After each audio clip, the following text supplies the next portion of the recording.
a very long conversation with an amazing friend of mine, and we were talking about someone who was in a or is in a manipulative relationship. And I was just telling my friend I understood where this other person was.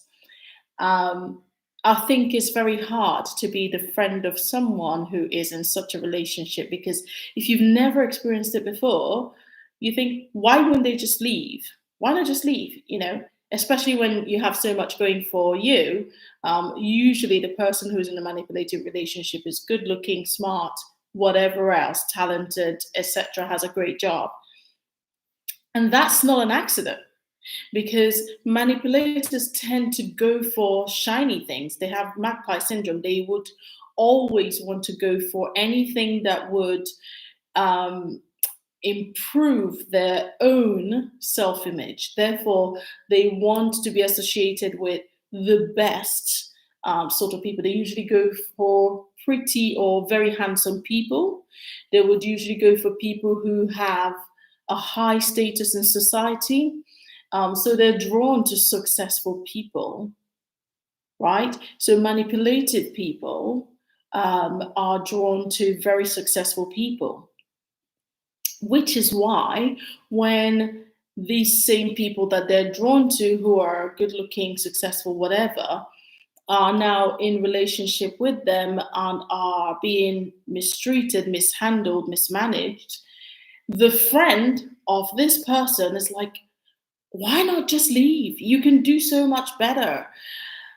And I thought I'd do the video to explain why they don't just leave.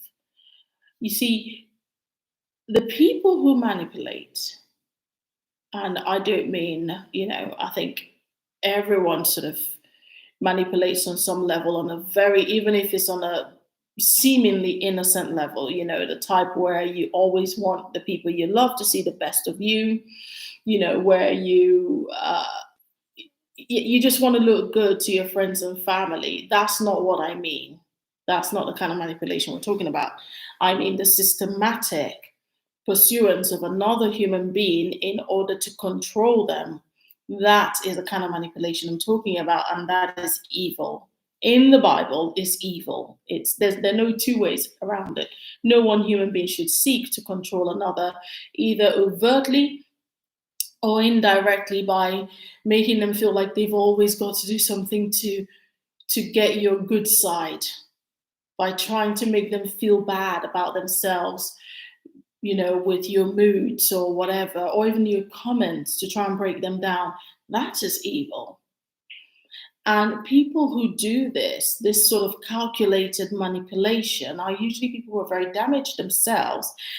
And that, I've got to be careful when I say that, because when I say that, what actually attracts the successful person to them is empathy.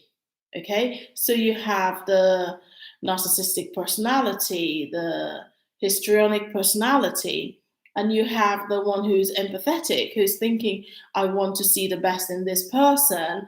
And usually this one displays just enough good to attract this person.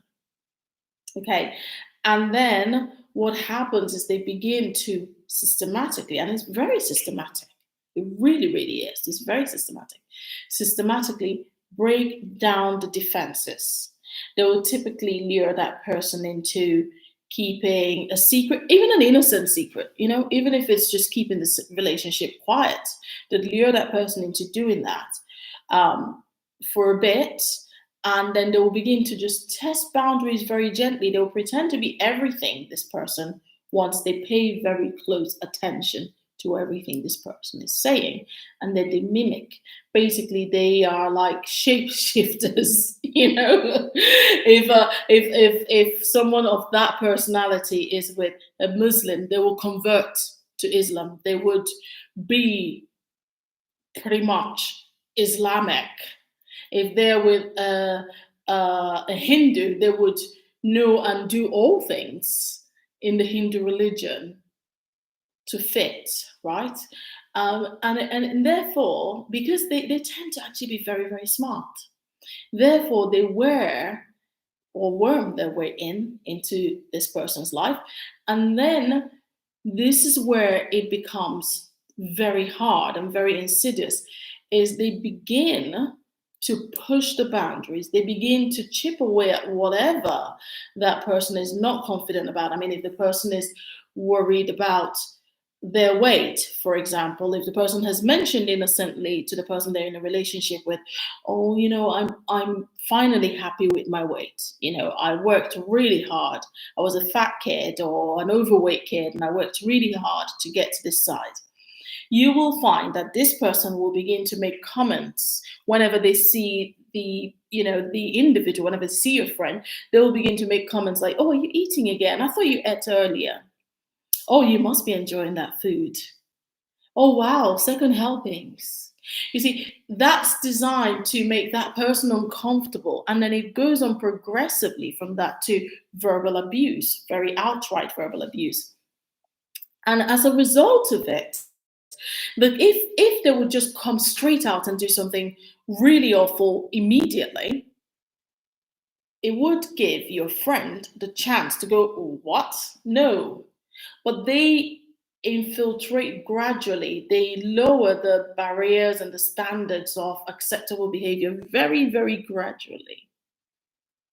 Okay. So by the time your friend realizes that they are in trouble, they would usually have started showing you signs that they're not okay.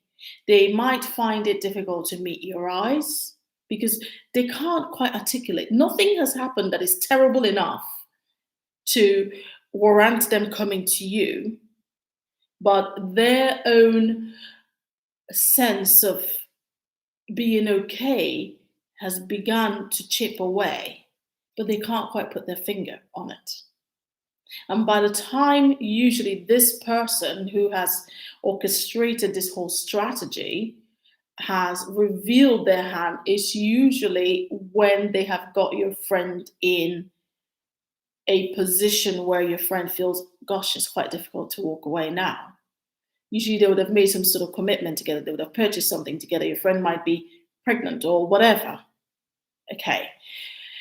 Now, why I say it's very difficult is because if you have not experienced it, and this is why they are so successful, if you've not experienced it, feels like, duh, just just leave, right?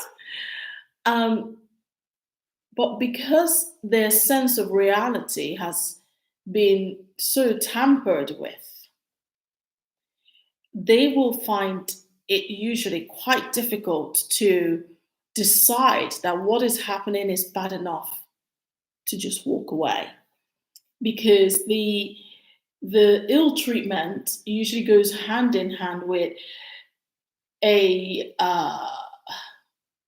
with being told that they are imagining things to be worse than it is. So they would be told that, oh, so what if I just called you a name?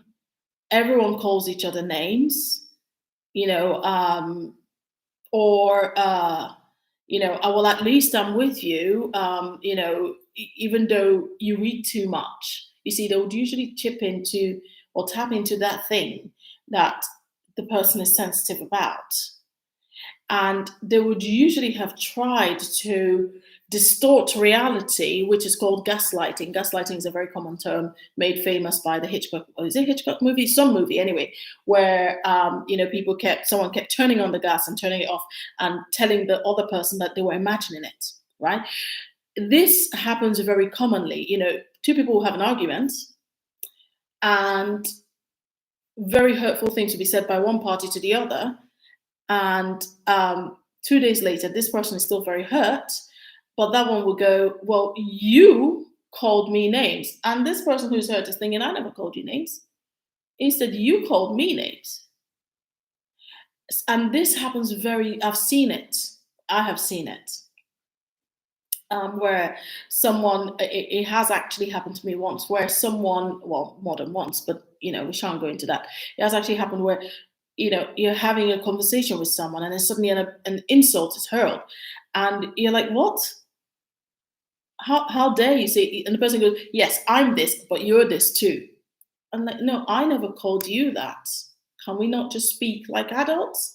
So but that might seem like, oh, it's just the heat of the moment. It's not. It's a very deliberate action. It's a very deliberate thing done to make the other person, the target of the manipulation, feel like they cannot trust their memory. So when you have a friend who is being um, manipulated or in a relationship that you know is toxic, not healthy, a few things you will notice. One, they will find it difficult to meet your eye or talk about the relationship for any length of time. If you ask them about their relationship, chances are they would either change the topic fairly quickly, maybe focus on your own relationship, or they will be overly bright about their answer whilst it never actually meets their eye. So if you know your friend, look out for this. Two, they are more likely to say everything is fine and gloss over it. And you as a friend might feel hurt that why is my friend not confiding in me? Let me explain that to you. Your friend's not confiding in you because they haven't accepted or realized or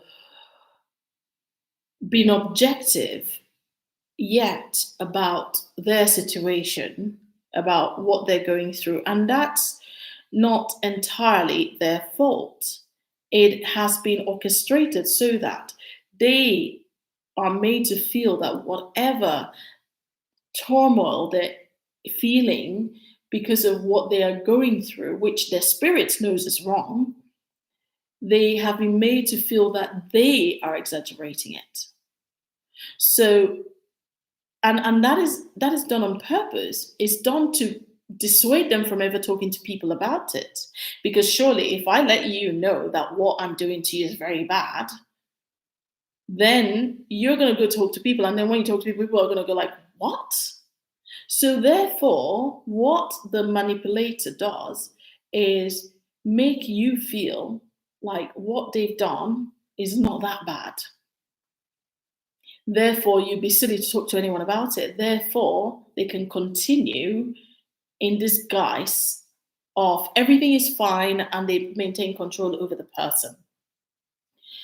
And chances are, if they're still being evasive and you sense that they're not okay, they are also very embarrassed about it because it's very, very likely that this is not their first manipulative relationship. Because, and also, this will not be the manipulator's first manipulative relationship. Okay, there are two types of people who develop an issue going forward after a traumatic childhood. They're the ones who become manipulators as a way of coping badly with childhood traumas, and they're also the ones who become very, very empathetic, trying to fix everybody. They become so compassionate to everybody else. These people usually seek out these people. These ones don't go looking for them. The empathetic people don't go looking for the manipulative people. The manipulative people just are drawn to them. But why? Why are they drawn to them? Because manipulative people love to be the center of attention. They need to be the center of attention. They feel worthless if they're not the center of attention. And therefore, who best to pay attention to someone than someone who's extra compassionate? So they go looking for those people who they know that they can turn their entire focus onto themselves just by pretending to be hurt or whatever or upset. And another time, maybe not this talk, I will go into the two different types of, well, the two main types of manipulative behavior: the narcissists and the histrionic personality disorders. There are some overlaps, but when I explain the personality or the characteristics of these people, you will see them all around. Now, obviously, I'm not suggesting that you run around thinking everybody's a narcissist, but it may help you to understand your friends who are in these sort of relationships. Because I will share what they do to attract the people that they target. And it would help you understand why your friend feels completely isolated. Now, I've said all of that to say that if you are the friend of someone who you just can't understand why they can't leave a terrible toxic relationship, hang in there. Your friend needs you. You may not completely understand why they are where they are. I hope this explanation has helped you.